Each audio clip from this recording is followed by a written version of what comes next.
এই সমস্যা আজকের নয়, কিন্তু এতদিন মমতা ব্যানার্জি চুপ করে থাকলেন। ভোটের মরশুমে তার মনে হলো এইবার বিষয়টাকে কাজে লাগানো যেতে পারে।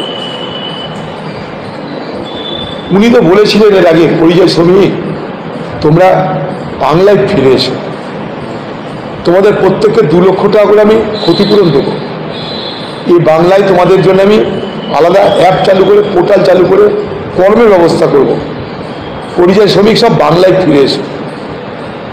এখন উনি বলছেন 22 লক্ষ পরিযায়ী, কোভিডের সময় বলেছিলেন 53 লক্ষ পরিযায়ী।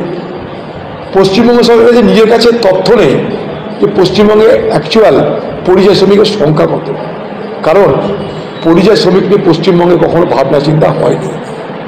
ভোটের মরশুমে তাদেরকে হঠাৎ দর বেড়ে গেছে পরিযায়ী শ্রমিকদের। পরিযায়ী শ্রমিকদের নিজের বাঁচার জন্য পরিযায়ী শ্রমিকদের পরিবারেরা তারা বিচার ব্যবস্থার দ্বারস্থ হচ্ছে কেন, সেখানে সরকার পারল না কেন? পশ্চিমবঙ্গ সরকারের মুখ্যমন্ত্রী উড়িষ্যা যাচ্ছেন না কেন? পশ্চিমবঙ্গ সরকারের মুখ্যমন্ত্রী মহারাষ্ট্র যাচ্ছেন না কেন? সেখানে কি মুখ্যমন্ত্রী দেখা করে বলুন, সেখানকার বাঙালি যারা যেখানে বসবাস করে সেখানে যান, কে মানা করছে আপনাকে যেতে? আপনি দিল্লিতে যেখানে বাঙালিরা বাস করে সেসব জায়গায় যান, কোনোদিন গেছেন আপনি? যাননি।